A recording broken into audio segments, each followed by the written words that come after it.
UPI एक आपका instant real time payment system है। इसको डेवलप किया गया था national payment corporation of India के द्वारा, और जो यूपीआई जो रेगुलेट किया जाता है आपका RBI reserve bank of India के द्वारा। यूपीआई में जनरली क्या होता है कि आप एक बैंक अकाउंट से पैसा ट्रांसफर कर सकते हैं दूसरे बैंक अकाउंट में। Hey welcome back to my channel. आज के वीडियो में बात करता हूं यूपीआई। यूपीआई का फुल फॉर्म होता है यूनिफाइड पेमेंट इंटरफेस। दोस्तों, अगर मैं डिमोनेटाइजेशन से पहले बात करता हूं तो जनरली हम लोग शॉपिंग जो करते थे वो हम लोग कैश में करते थे। अगर आपके पास कैश होता तो आप शॉपिंग करने जाते थे, लेकिन आपका जब से डिमोनेटाइजेशन हुआ था नवंबर 2016 में, उसके बाद से क्या हो गया, काफ़ी ज़्यादा लोग हैं जो ऑनलाइन पेमेंट का इस्तेमाल करने लगे। उसी टाइम आपका जो पेटीएम भी है जो आपका ज़्यादा फेमस हुआ था। पेटीएम है जो बहुत पहले ही लॉन्च हुआ था इंडिया में, लेकिन डिमोनेटाइजेशन के टाइम में पेटीएम काफ़ी ज़्यादा फेमस था। पेटीएम एक आपका इंडिया का पहला कंपनी बना जो यूपीआई सर्विस प्रोवाइड करता था। तो यूपीआई होता क्या है? यूपीआई एक आपका instant real time payment system है। इसको डेवलप किया गया था national payment corporation of India के द्वारा, और जो यूपीआई जो रेगुलेट किया जाता है आपका RBI reserve bank of India के द्वारा। यूपीआई में जनरली क्या होता है कि आप एक बैंक अकाउंट से पैसा ट्रांसफर कर सकते हैं दूसरे बैंक अकाउंट में मोबाइल प्लेटफॉर्म के द्वारा। अब जनरली पहले क्या होता था कि आपको पैसा ट्रांसफर करना होता था दूसरे बैंक अकाउंट में, तो आपके पास या तो आपका बैंक अकाउंट नंबर और आईएफएससी कोड ये दोनों होना चाहिए, तभी आप पैसा ट्रांसफर कर सकते हैं। लेकिन यूपीआई में ऐसा कुछ नहीं। यूपीआई में क्या है, अगर आपके पास मोबाइल नंबर अवेलेबल है किसी पर्सन का और वो मोबाइल नंबर उनका यूपीआई से लिंक है, तो आप है जो पैसा इजी वे में ट्रांसफर कर सकते हो। तो इससे आपका एक यूपीआई का बेनिफिट हो जाता है कि आप इंस्टेंट है जो मनी ट्रांसफर कर सकते हो बिना अकाउंट नंबर और आईएफएससी कोड के बिना। तो यहाँ पर ये काफ़ी ज़्यादा इजी प्रोसेस हो जाता है। यूपीआई जो आपका स्टार्ट किया गया था ये आपका अप्रैल 2016 में स्टार्ट किया गया था। याद होगा आपको कि 2016 में ही आपका डिमोनेटाइजेशन हुआ था। तो उस टाइम में जो काफ़ी ज़्यादा लोग कैशलेस है जो आपका फंड ट्रांसफर करना चाह रहे थे, ताकि किसी भी तरह का कैश उनको पे ना करना पड़े। पेटीएम है जो आपका पहला कंपनी इंडिया बना जो यूपीआई आपका सर्विस प्रोवाइड करता था। पेटीएम के बाद ही आपका फोन पे, गूगल पे या अभी आपका भारत पे, भीम पे काफ़ी ज़्यादा आपका यूपीआई पेमेंट सर्विस अभी इंडिया में है। लेकिन आपको 2016 में देखते हैं तो सबसे पहले पेटीएम ही जो आपका यूपीआई सर्विस है जो स्टार्ट किया गया। अब यहाँ पे क्वेश्चन ये होता है कि यूपीआई काम कैसे करता है। तो आपको यूपीआई एक्टिवेट करने के लिए सबसे पहले आपके पास एक एक्टिव मोबाइल नंबर होना चाहिए जिसको आप अपने बैंक अकाउंट नंबर से लिंक कर सकते हैं। उसके बाद क्या होता है कि आप है जो यूपीआई में आप अपना सारा इंफॉर्मेशन है जो आप प्रोवाइड करें, आपका यूपीआई आईडी एक्टिवेट हो जाएगा। यहाँ पर आपका मोबाइल नंबर के थ्रू आप है जो यूपीआई से आप पैसा ट्रांसफर कर सकते हैं। यहाँ पर आपका जनरली क्या होगा कि वो आपका वर्चुअल पेमेंट एड्रेस है जो एक्सेप्ट करते हैं। यहाँ पर आपका सारा कुछ वर्चुअल होगा। आपको कहीं भी बैंक में जाकर आपको पैसा ऐसा जमा नहीं करना है, यहाँ पर कहीं भी आपको लाइन नहीं लगना। यहाँ पे सारा कुछ आप मोबाइल के थ्रू आप पैसा ट्रांसफर कर सकते हैं। तो ये आपका बेनिफिट होता है यूपीआई में। यूपीआई काम करने के लिए आपके पास इंटरनेट कनेक्शन होना चाहिए, दूसरा आपके पास एक आपका बैंक अकाउंट नंबर होना चाहिए, तीसरा आपके पास मोबाइल नंबर एक्टिवेट होना चाहिए, फोर्थ में आपके पास एंड्रॉयड या आपका एप्पल फोन आना चाहिए, क्योंकि यूपीआई आपका देखा जाए तो आपका सिंपल फोन में नहीं एक्टिवेट होता है। यूपीआई के लिए आपके पास एक स्मार्टफोन होना चाहिए।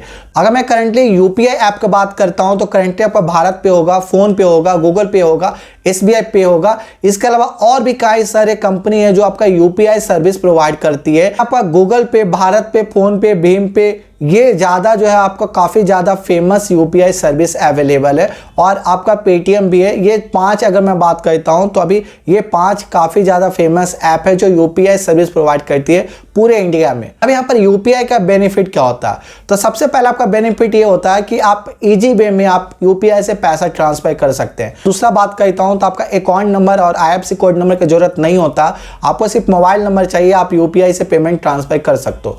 तीसरा में ये होता है कि आप यूपीआई के through gas bill, mobile bill, चाहे आप किसी भी तरह रेंट पे कर सकते हो या आप ऑनलाइन शॉपिंग तक कर सकते हो। यूपीआई का बेनिफिट्स यहाँ तक कि अगर आप किसी भी टैक्सी सर्विस भी आप ले रहे हो तो आप यूपीआई से आप उबर, ओला में भी आप पेमेंट कर सकते हो। और फिफ्थ में ये बेनिफिट है कि आपको कैश कैरी करने का जरूरत नहीं है, क्योंकि यहाँ पे सारा काम आपका डिजिटली हो रहा है। यहाँ पे सिर्फ और सिर्फ आपका यूपीआई के थ्रू आप है जो पेमेंट कर सकते हो किसी भी आपका ऑनलाइन शॉपिंग प्लेटफॉर्म पे या कोई भी ऐसा प्लेटफॉर्म जहां पर यूपीआई सर्विस एक्सेप्ट होता हो। अब यहाँ पे बात करते हैं कैसे है जो आपका यूपीआई है जो आपका इंडिया का डिजिटल इकोनॉमी को ट्रांसफॉर्म कर दिया। क्योंकि जब आपका यूपीआई स्टार्ट किया गया था अप्रैल 2016 में, उस टाइम यूपीआई इतना ज़्यादा फेमस नहीं था। यूपीआई है जो आपका जितना भी आपका डिजिटल पेमेंट सिस्टम है सबसे आपका टैप कर लिया गया, और जितना भी आपका ऑनलाइन ई कॉमर्स कंपनी सब आपका यूपीआई पेमेंट एक्सेप्ट करने लगे। उससे पहले हमको कैश पेमेंट करना पड़ता था, चाहे आप अमेजोन देख लो, फ्लिपकार्ट देख लो,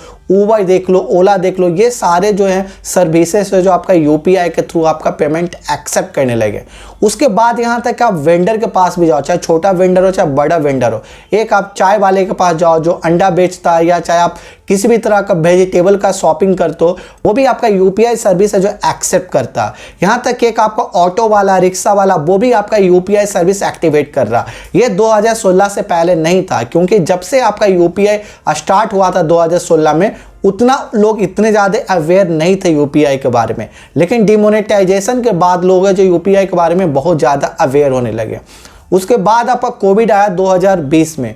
उस टाइम में भी आपका जो कैशलेस ट्रांजैक्शन काफ़ी ज़्यादा इंक्रीज हुआ, क्योंकि कोविड के टाइम में आपका सोशल डिस्टेंसिंग करना था, तो लोग ज़्यादातर यूपीआई पेमेंट एक्सेप्ट करते थे। और उससे क्या हो गया कि आपको किसी भी तरह का आपको कांटेक्ट नहीं होता सामने वाले पर्सन से। अगर आप एक ऑटो वाला को एक कैश देते हो, तो मे बी आप जब कैश देते हो तो आपका हाथ है जो उनसे टच होता है, तो एक कांटेक्ट होता था आपका कोविड के टाइम में। लेकिन आपका कोविड के टाइम में जब से आपका यूपीआई लोग है जो इस्तेमाल करने लगे, तो ये एक आपका कॉन्टैक्टलेस आपका पेमेंट सिस्टम है जो आपका एक फैसिलिटी है जो आप उनको मिल गया। इससे क्या हो गया कि वो ऑनलाइन ही पेमेंट है जो किसी को भी कर देते थे बिना कोई कैश कैरी किए। इंडिया का बात करता हूँ 2022 में, तो आप कहीं पर भी अगर आप शॉपिंग करने जाते हो तो आपका पहला प्रेफरेंस यही होता है कि आप यूपीआई सर्विस का इस्तेमाल करते हो। इससे क्या होता है कि आप एक हैसल फ्री ऐप है जो आप पेमेंट कर सकते हो किसी भी तरह का आपका धोखाधड़ी के। अगर मैं अभी का बात करता हूं तो इंडिया जो धीरे धीरे आपका डिजिटल इकोनॉमी के तरफ है जो बढ़ रहा, और इससे है कि आपका इंडिया का काफी ज्यादा डेवलपमेंट हो रहा। करंटली बात करते हैं तो यूपीआई जो है आपको और भी कंट्री में आपका अवेलेबल है, जैसे आपका फ्रांस हो गया, दुबई हो गया,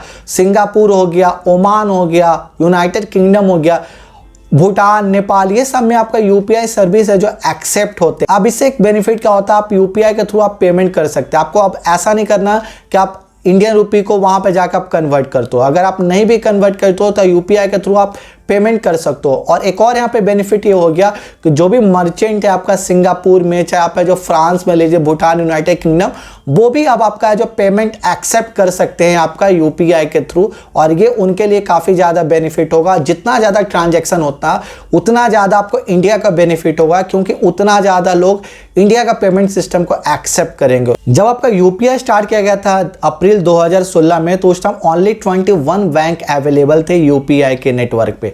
लेकिन अगर मैं सितंबर 2022 का बात करता हूं तो करेंटली 358 बैंक अवेलेबल हैं यूपीआई प्लेटफॉर्म पे।